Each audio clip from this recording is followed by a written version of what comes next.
कक्षा 11वीं में हम लोग जो पढ़ रहे थे पाठ रासायनिक बंध एवं अणु संरचना, उसमें आगे जो टॉपिक है वो देखेंगे द्विध्रुव आघूर्ण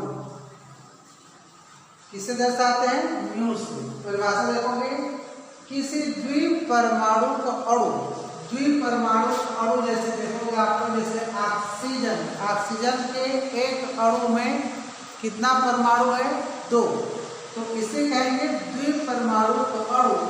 किसी द्विपरमाणु अणु का प्रत्येक सिरे पर, किसी द्विपरमाणु अणु का प्रत्येक सिरे पर धन या ऋण आवेश की मात्रा, किससे दर्शाते हैं इसको, स्मॉल ई से, तथा दोनों परमाणु के केंद्र के मध्य दूरी किससे दर्शाते हैं, स्मॉल ई से, के गुणनफल के बराबर होता है। क्या कहलाएगा, द्विध्रुव आघूर्ण। द्विध्रुव आघूर्ण को म्यू से दर्शाते हैं, म्यू बराबर E/D। इस प्रकार किसी द्विपरमाणु अणु की क्या ज्ञात कर सकते हैं हम इस सूत्र के माध्यम से, द्विध्रुव आघूर्ण। फिर उसी द्विध्रुव आघूर्ण का जब हम अनुप्रयोग देखेंगे तो वहाँ पर प्रतिशत आयनिक लक्षण भी आएगा। प्रतिशत आयनिक लक्षण क्या है, किसी अणु में उपस्थित बंध का, किसी अणु में जो बंध उपस्थित उसका प्रतिशत आयनिक लक्षण ज्ञात करने का सूत्र है, किसी अणु में उपस्थित बंध का प्रतिशत आयनिक लक्षण बराबर म्यू OBS। OBS मतलब ऑब्जर्वेशन, प्रायोगिक मान, इसका द्विध्रुव आघूर्ण, म्यू माने द्विध्रुव आघूर्ण का प्रायोगिक मान बटे म्यू कैलकुलेशन, CAL, कैलकुलेशन माने परिकलित मान। द्विध्रुव आघूर्ण का प्रायोगिक मान बटे द्विध्रुव आघूर्ण का परिकलित मान गुणित 100।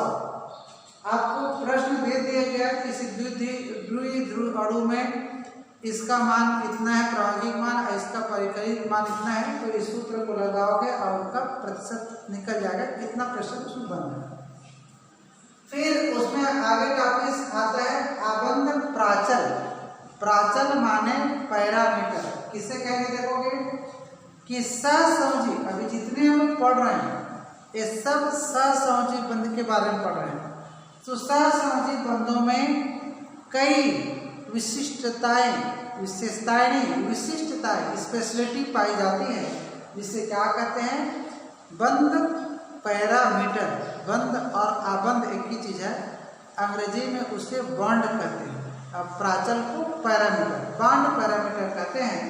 और ये जो बॉन्ड पैरामीटर है वह कितने प्रकार का है उसको देखते हैं इसमें, कि सबसे पहले जो बंध पैरामीटर जो है, आबंध जो प्राचल है, इसमें देखते हैं हम लोग पहले आबंध माने बंध, ध्यान दोगे, और एंथैल्पी, ये एंथैल्पी माने ऊर्जा, बंध ऊर्जा, समझ आ गया ना।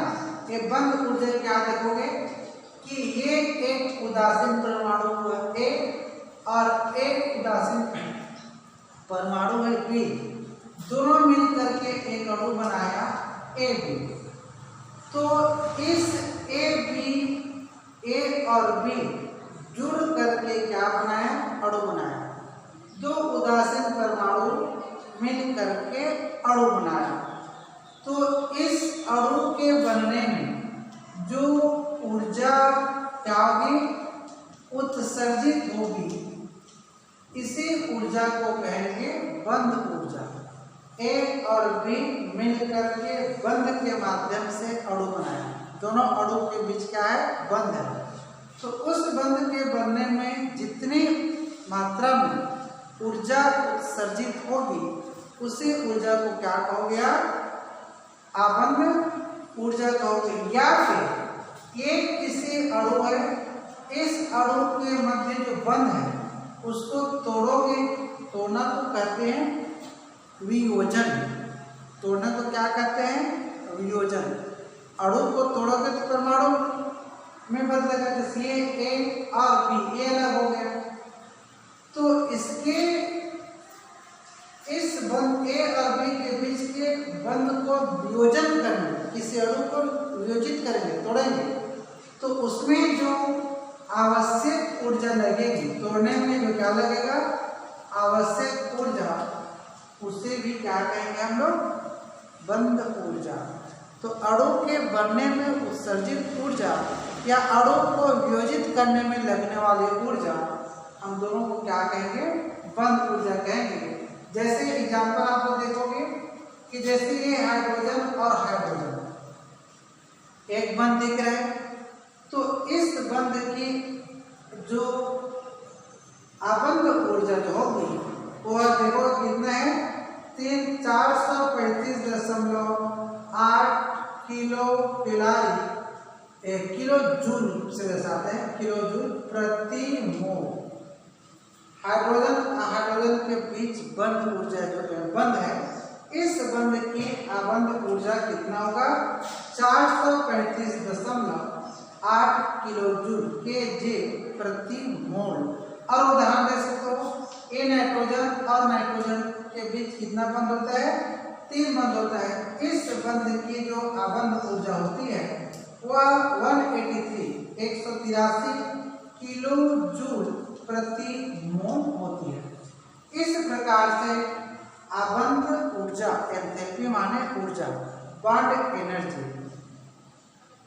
की परिभाषा देखें, उदाहरण देखें। अब दूसरा हम आबंध प्राचल में देखेंगे आबंध कोण। क्या देखेंगे?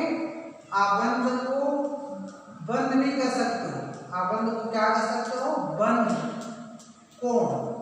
ये आबंध या बंध कोण की परिभाषा आप लोग सुनोगे, किसी अणु के केंद्रीय परमाणु के 2 निकटवर्ती बंधों के बीच की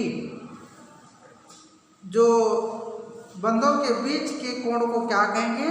आबंध कोण। कोई अणु, किसी अणु के केंद्रीय परमाणु मतलब सेंटर के परमाणु के 2 निकटवर्ती बंधों के बीच के जो कोण को बंध कोण कहोगे। उदाहरण देखोगे आप लोग बंध कोण में, जैसे आपका NH3, अब NH3 जैसे ही बन होगा इस प्रकार से, तो ये बंध कोण एक केंद्रीय परमाणु है, ये सब क्या है? सहायक परमाणु। ये जो कोण है, ये दिख रहा है ना, ये सब बंध कोण कहलाता है। N केंद्रीय परमाणु है, निकटवर्ती यही है, ये भी है, ये भी है, तो इसके बंध कोण को कहेंगे हम लोग बंध कोण, इनके बीच के कोण को। तो अमोनिया के केंद्रीय परमाणु नाइट्रोजन से जो नजदीक हाइड्रोजन परमाणु है, उसका बंध कोण का मान देखेंगे कितना होता है? 107 अंश होता है। और उदाहरण दे सकते हो दूसरा, जैसे आप CH4 क्या है? मीथेन। इस मीथेन में ये कार्बन है और ये सब क्या है? हाइड्रोजन है, CH4। तो इसके बीच जो कोण है इसको कहेंगे केंद्रीय परमाणु के और सहायक परमाणु के। इसका जो मान है 109.5 अंश होता है। प्रश्न पूछा जाता है CH4 में बंध कोण का मान कितना होता है, NH3 में बंध कोण का मान कितना होता है। आप जल में भी दे सकते हो, जल इस प्रकार से ऐसे लिखते हैं, परंतु बंध ऐसे बनते हैं ऐसे। तो इस प्रकार के जो बंध कोण है, इसका जो मान है वह 104.5 अंश है। इस प्रकार बंध कोण की परिभाषा और उसके उदाहरण हम लोग देखें। अब आबंध प्राचल में जो तीसरा उदाहरण है वो है बंध लंबाई। बंध, आबंध मतलब बंध, ये लंबाई। बंध लंबाई की सबसे पहले आपको क्या जानना है? परिभाषा जानना है। किसी सहसंयोजी अणु में बंध से जुड़े हुए दो परमाणुओं के बीच की दूरी को बंध लंबाई कहते हैं। किसी सहसंयोजी अणु में जुड़े हुए परमाणु के, जैसे ये C है और ये C है, एक अणु में दो निकट परमाणु हो गया CC, इन दोनों के बीच की जो दूरी है यही क्या कहलाएगी? बंध लंबाई या बॉन्ड लेंथ। लंबाई माने लेंथ। इसे आर्मस्ट्रांग से दर्शाते हैं। इकाई है इसका बंध लंबाई मतलब आर्मस्ट्रांग से दर्शाते हैं। उदाहरण देखेंगे हम लोग। एक अभी देख रहे हैं कार्बन और कार्बन के बीच कितना बंध होता है? एक बंध होता है।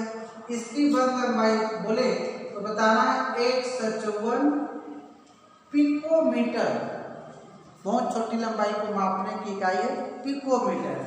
दूसरा उदाहरण देख सकते हैं, एक कार्बन है, मान लो इसके साथ क्लोरीन जुड़ा, तो इसकी जो बंध लंबाई है 1.06 पिकोमीटर। इस प्रकार से आप 1.26 पिकोमीटर।